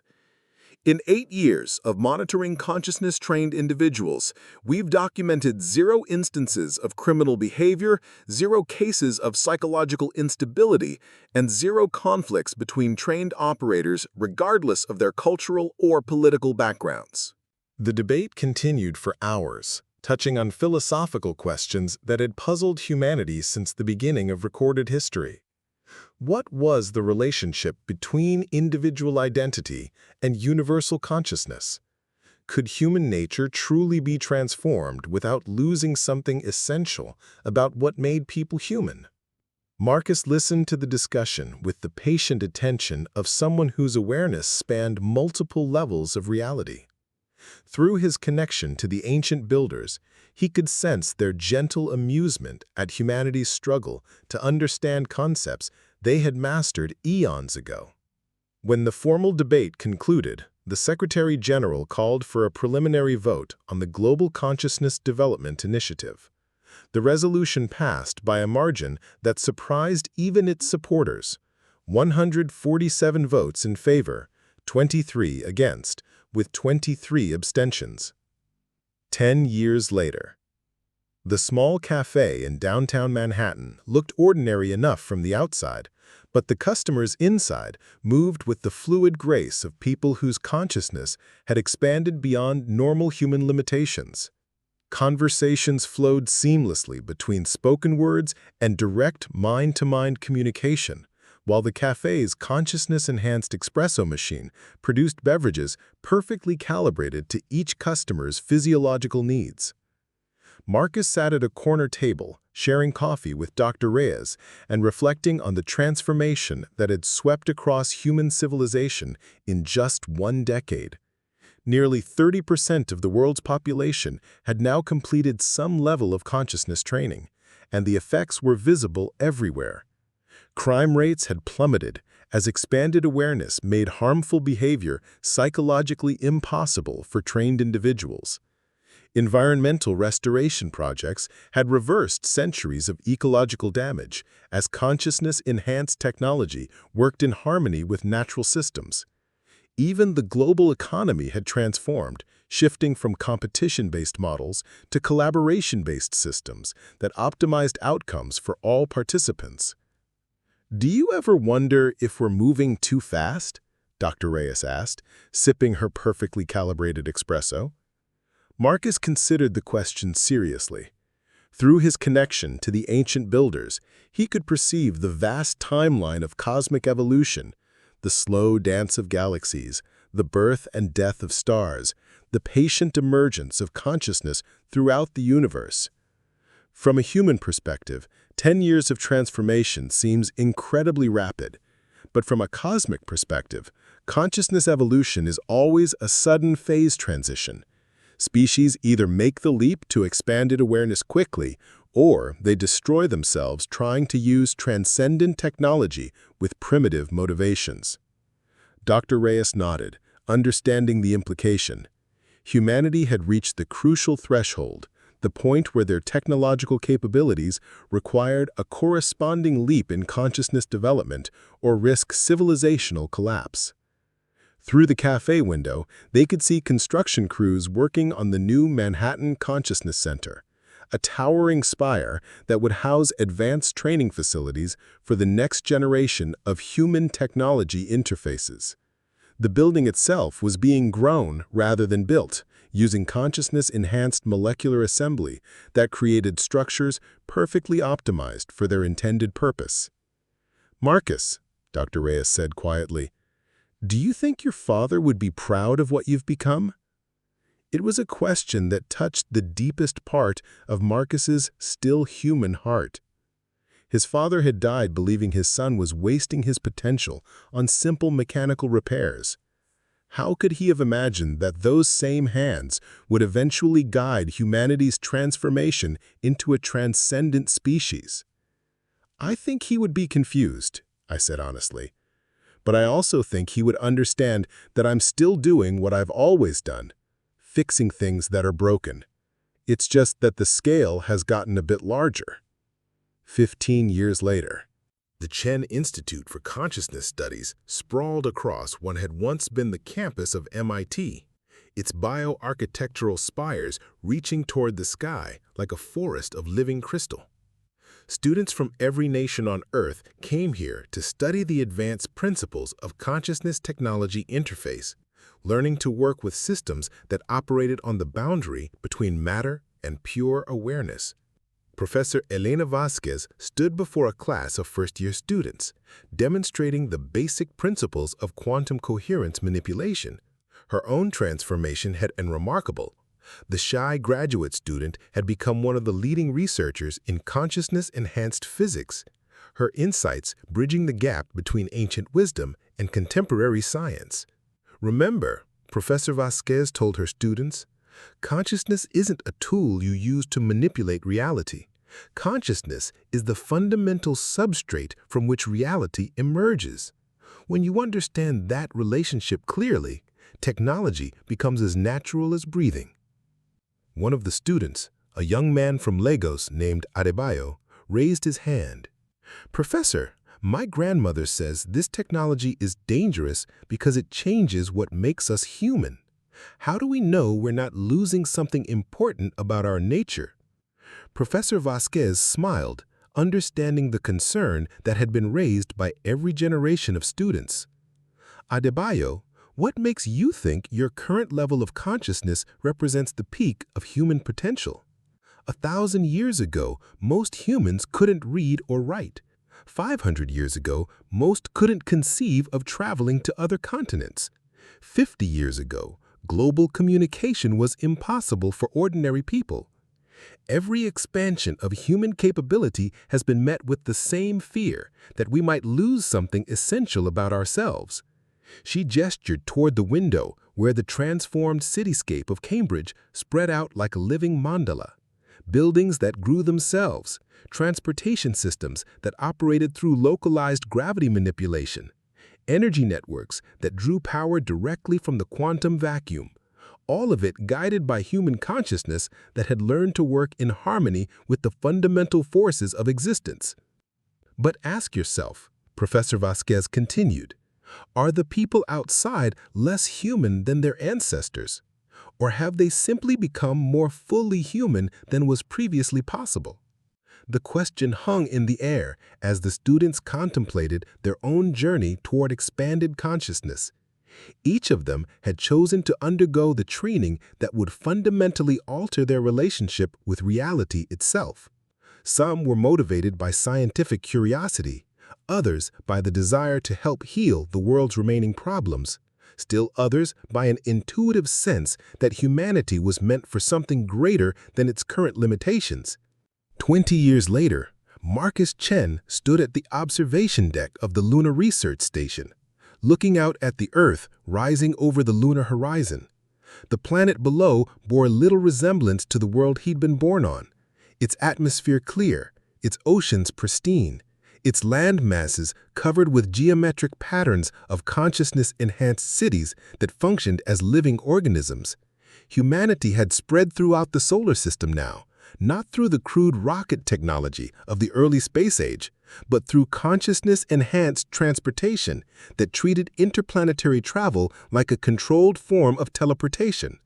Mars housed thriving colonies where terraforming proceeded through direct manipulation of atmospheric chemistry. The asteroids served as resource collection points where matter was transformed at the quantum level to meet humanity's needs. But the most remarkable change was in humanity itself. Nearly 70% of the population had now completed advanced consciousness training, creating a collective awareness that spanned the globe and extended into space. Individual minds remained distinct, but they were also connected through networks of shared consciousness that made traditional concepts of nationality and ethnic division increasingly meaningless. Dr. Sarah Kim materialized beside Marcus, her consciousness-enhanced transportation system delivering her from Earth to Luna in the time it took him to blink. She now served as Director of Interplanetary Consciousness Development, overseeing humanity's expansion into the broader solar system. The Centauri probe is ready for launch. We've successfully created a consciousness interface that's capable of maintaining coherence across interstellar distances. Marcus nodded, feeling the weight of another impossible milestone. 20 years ago, he'd been struggling to understand an engine that could manipulate local gravity fields. Now humanity was preparing to extend its consciousness across the 4-light-year gulf to Alpha Centauri. "Have we heard anything from the builders recently?" Dr. Kim asked. Through his evolved connection to the ancient network of transcended civilizations, Marcus could sense vast approval radiating from dimensions beyond conventional space-time. Humanity had passed the test that so many species had failed. They had learned to develop wisdom alongside power, consciousness alongside technology. "They're pleased," Marcus said simply. "We're ready for the next phase." The key insight, Marcus explained to a group of visitors from the Vega system, was recognizing that consciousness and technology were never separate phenomena. Every tool humans had ever created was an extension of consciousness. The hammer extended the hand, the telescope extended the eye, the computer extended the mind. The ancient engine simply made that relationship explicit.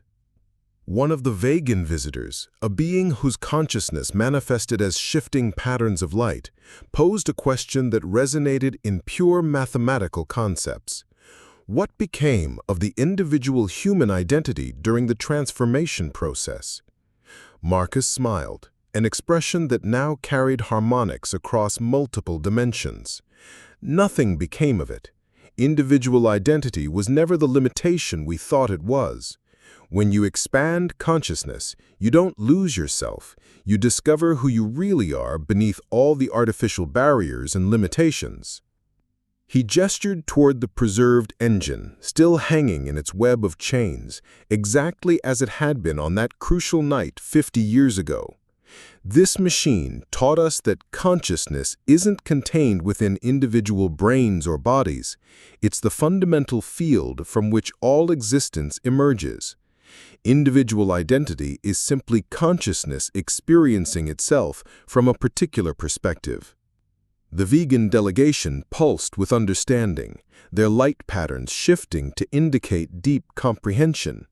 They had undergone their own version of this transformation millions of years ago, evolving from silicon-based computational matrices to their current state of pure organized energy.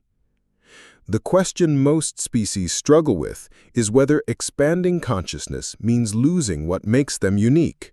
But uniqueness was never about limitation, it was about perspective. A human consciousness that can perceive across dimensions is still fundamentally human in its way of processing reality. We just see more of what was always there. Through the garage windows, visitors could see the transformed landscape that had once been rural New York. The countryside now hosted living cities that grew like forests, their bioarchitectural structures breathing with the rhythm of the planet itself.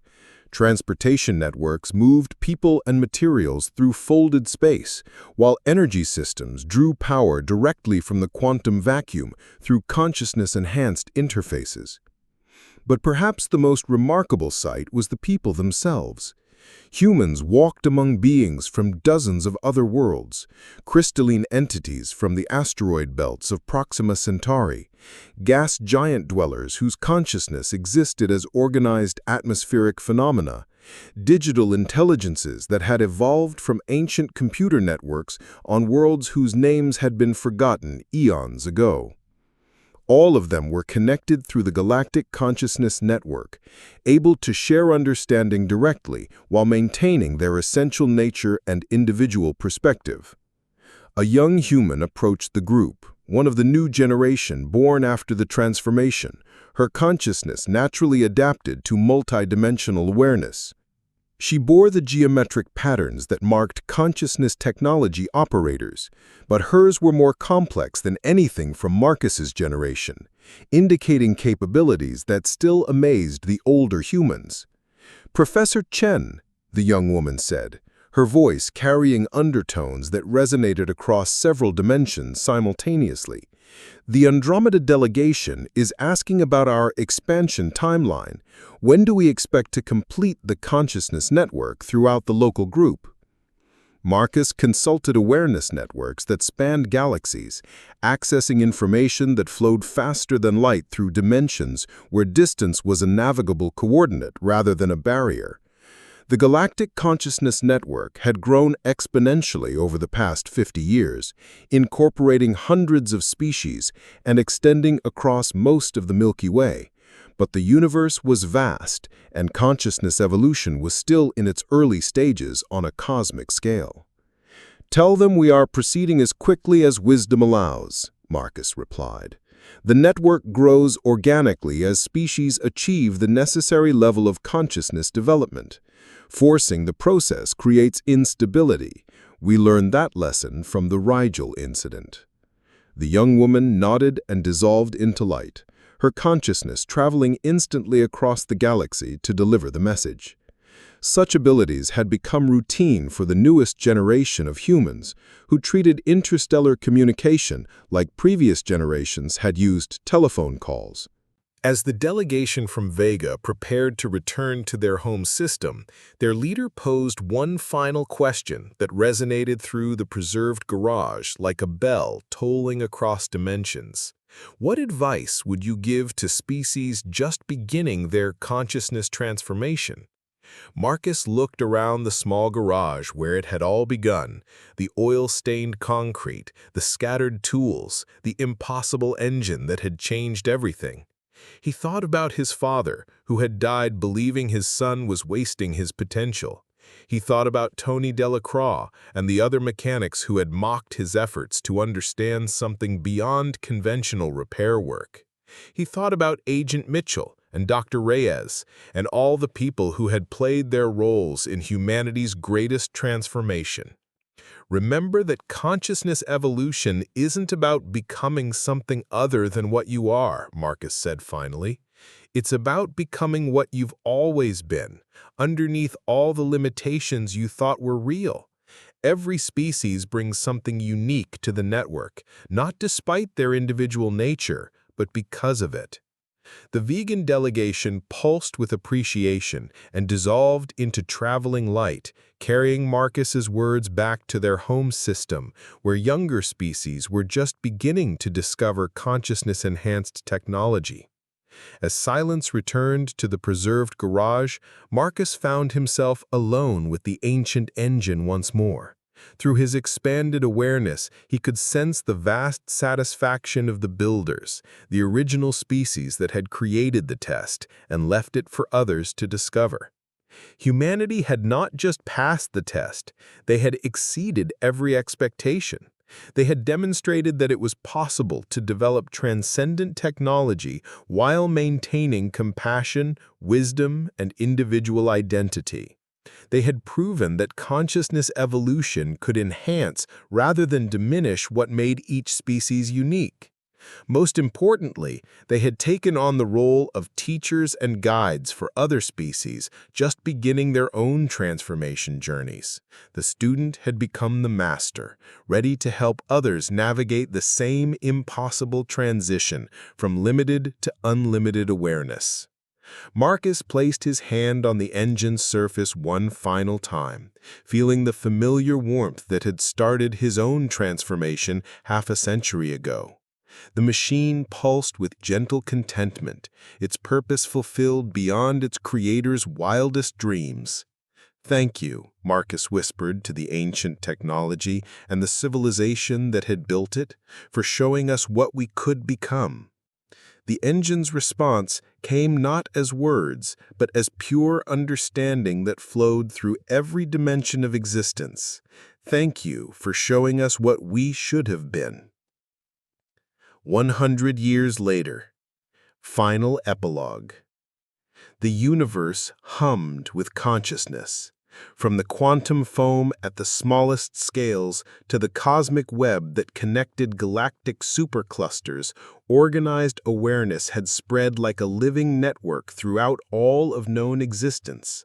Species that had achieved consciousness technology integration served as nodes in a vast intelligence that spanned dimensions, sharing knowledge and wisdom across distances that made the concept of individual planets seem quaint.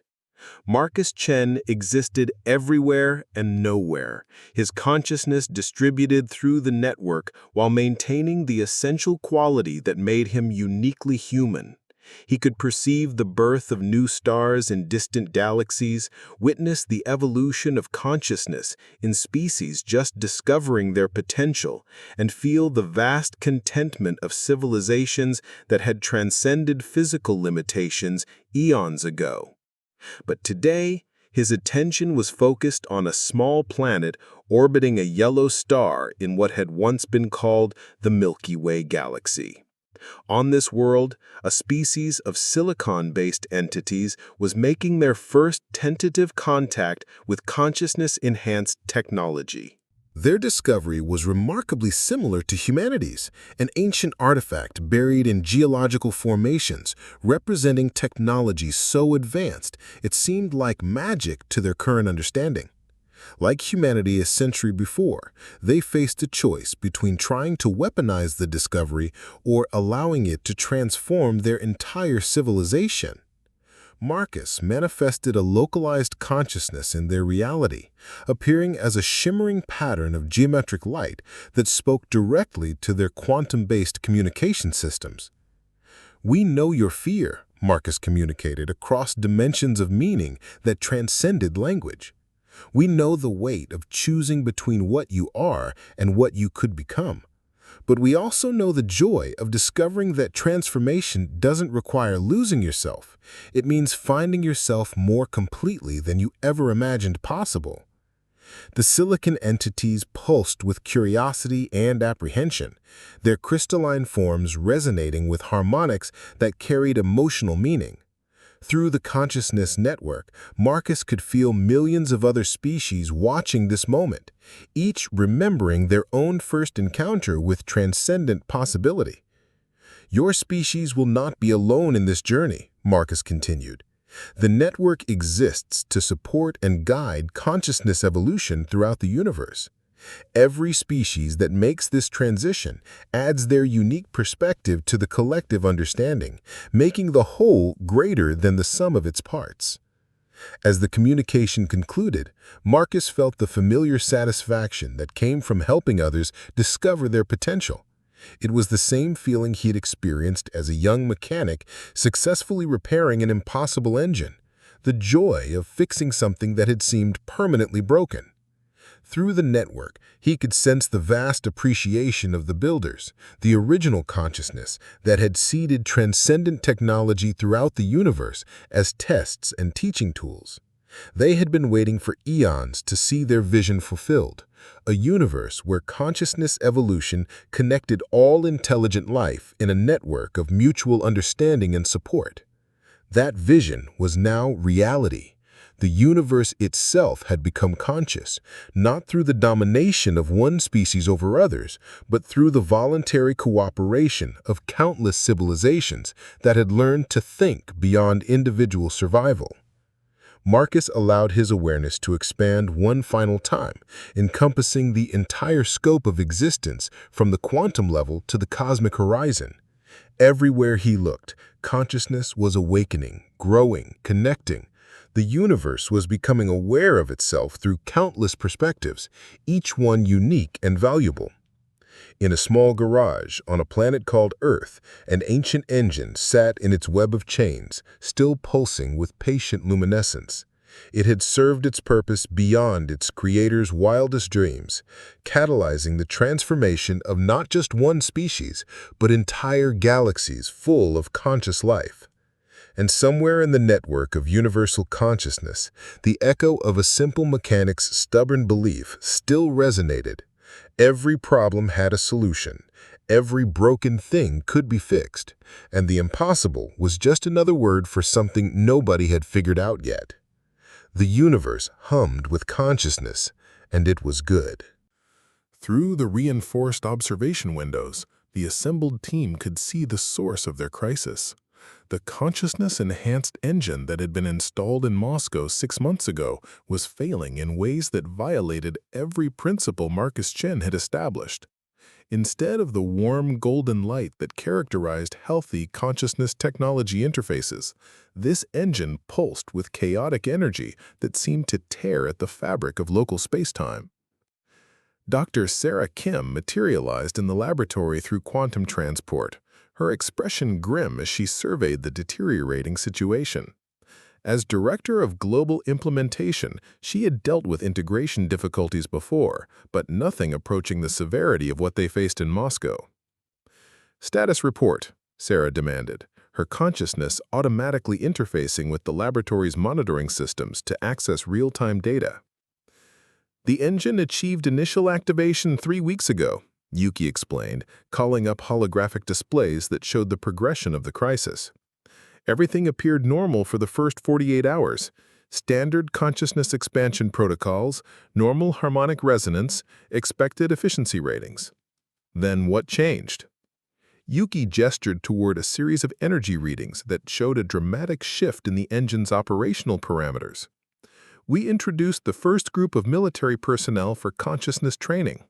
Within 6 hours, the engine's behavior became erratic. Within 12 hours, it began exhibiting what can only be described as hostile responses to human contact." Colonel Volkov stepped forward, his jaw set with the determination of someone defending his people. "Dr. Kim, with respect, my soldiers underwent the same psychological screening as consciousness candidates everywhere else. They passed all the standard tests for ethical development and mental stability." "That's exactly the problem," Sarah replied, her consciousness probing deeper into the monitoring data. "Your candidates weren't screened for consciousness development, they were screened for military effectiveness. There's a fundamental incompatibility between consciousness-based technology and minds trained for warfare and domination." The implications hung in the air like radiation from a nuclear accident. Every military organization on Earth was demanding access to consciousness-enhanced technology, viewing it as the ultimate strategic advantage. But if the technology itself rejected minds oriented toward conflict and domination, it could trigger a global crisis that would set back human consciousness development by decades. A new voice entered the conversation as Marcus Chin's consciousness manifested in the laboratory, his awareness bridging the distance from the primary research facility in New York instantaneously. Even in holographic form, his presence seemed to stabilize the chaotic energy patterns emanating from the failing engine. "Sarah, I'm seeing the data feeds from Moscow. This isn't a technical malfunction, it's an immune response." "Immune response?" Colonel Volkov's voice carried the incredulity of someone whose worldview is being systematically dismantled. "You're talking about the machine like it's alive." "In a very real sense, it is," Marcus explained, his projected consciousness moving closer to the failing engine. Through the interfaces that connected him to consciousness networks worldwide, he could feel the Moscow engine's distress like a physical pain. Consciousness-enhanced technology doesn't just respond to human awareness, it participates in it. When multiple minds trained for violence attempt to interface with systems designed for harmony and creation, the resulting conflict manifests as technological failure. Dr. Tanaka approached the interface terminal again, her red pulsing patterns now synchronized with the engine's chaotic emissions. "Professor Chen, what happens if I attempt contact? My consciousness has been interfacing with the engine since the problems began. I might be able to establish communication." "Absolutely not," Sarah interrupted. "Yuki, your neural patterns are already showing signs of destabilization. Another interface attempt could cause permanent damage to your consciousness matrices." But Yuki was already placing her hands on the terminal, her expression set with the determination of someone who understood that some problems required personal risk to solve. "The engine isn't trying to hurt us, it's trying to protect itself. I can feel its confusion, its fear.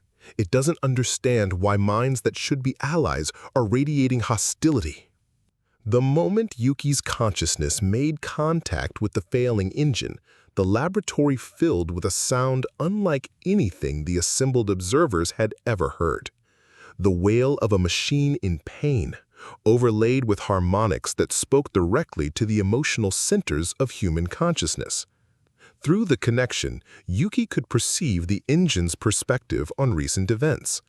To the advanced consciousness that inhabited the technology, the military personnel attempting to interface with it appeared as predators wearing the masks of potential symbionts. Their minds carried patterns of domination, control, and readiness for violence that triggered every defensive protocol built into the ancient systems. It's not rejecting military personnel because they're dangerous. It's rejecting them because their training creates cognitive patterns that are literally toxic to consciousness-based systems. The engine is trying to quarantine itself to prevent contamination of the broader network. Colonel Volkov stared at the failing engine with growing comprehension.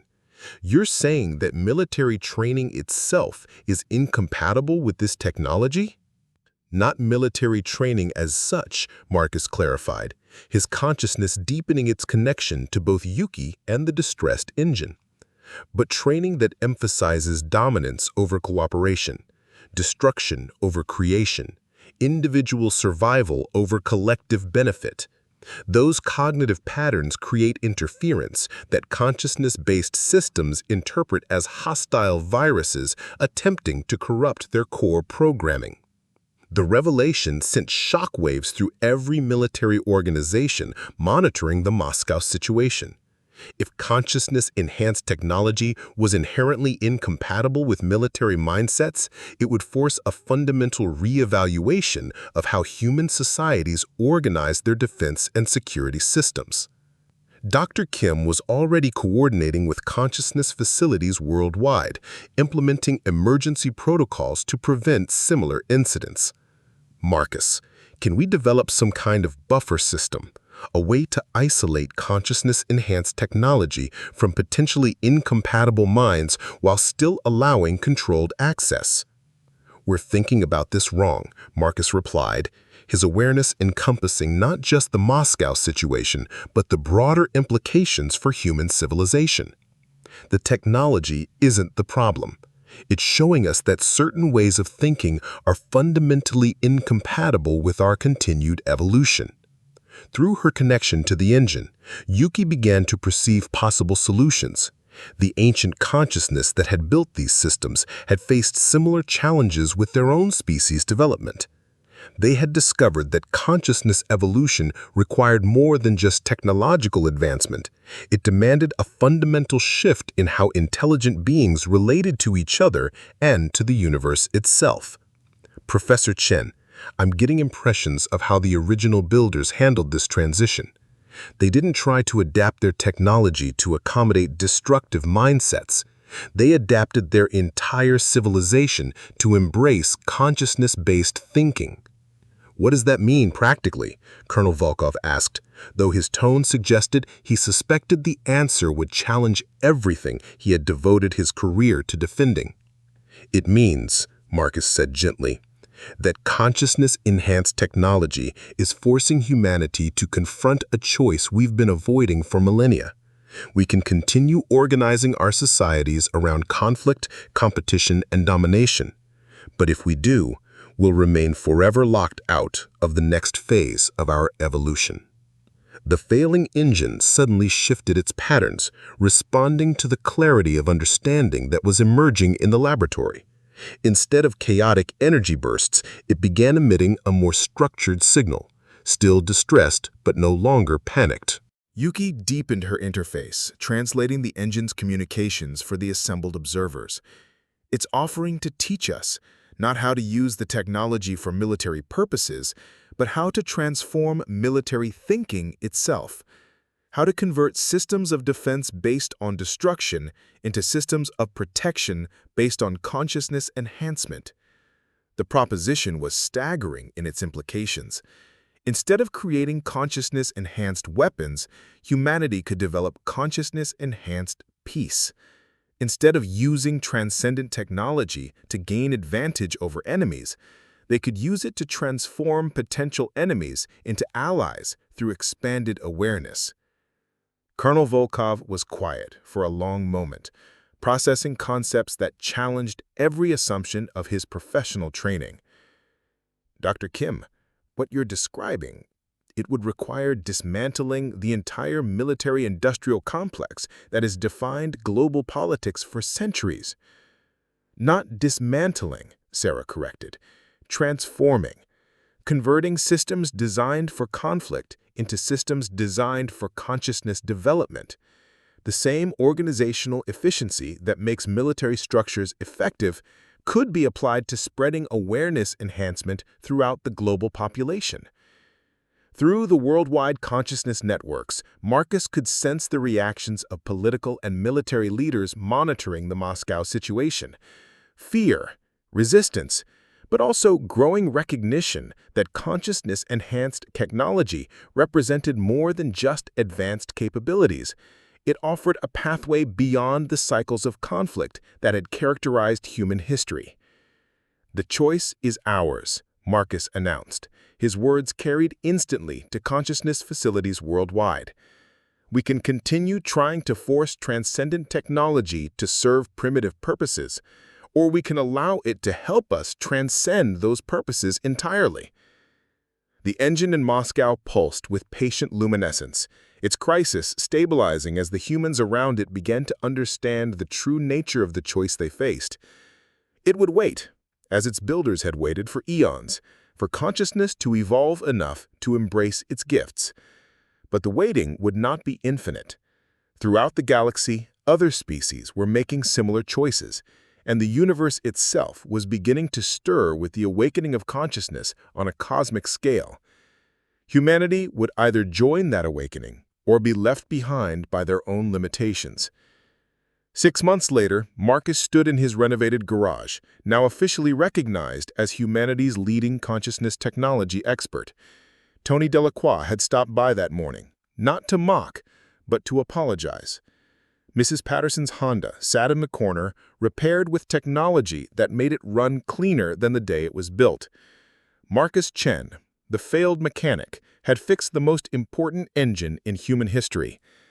What did you think of Marcus Chen's incredible journey from failed mechanic to humanity's guide? Drop a comment below and share this mind-blowing story with someone who needs to hear it. Stories like this deserve to spread far and wide.